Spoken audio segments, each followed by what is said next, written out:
విధానంలో చాలా పెద్ద లోపం. ఇది మన ఒక్క గ్రామ పంచాయతీకే కాదు, రావాల్సింది అన్ని including bank.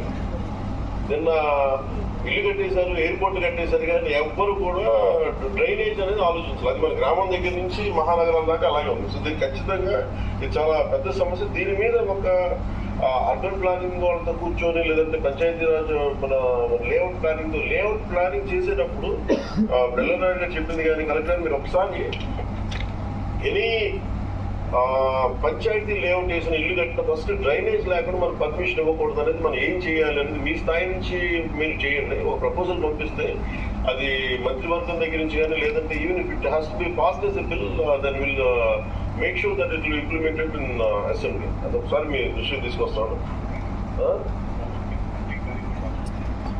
Town planning department, town and country plan.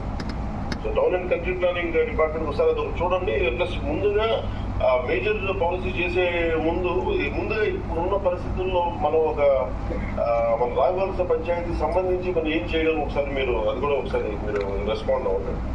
అలాగే సిటీ రోడ్స్ చేయించి ఒక 5 కోట్ల రూపాయలు దాదాపు కలెక్టర్ గారు చెప్పింది 2.97 కిలోమీటర్స్ సొంతంగా దట్ విల్ బి శాంక్షన్. అది కూడా శాంక్షన్ చేస్తాం. 5 కోట్ల బడ్జెట్ తోటి సీసీ రోడ్లు కనెక్షన్ ఉంటుంది కూడా.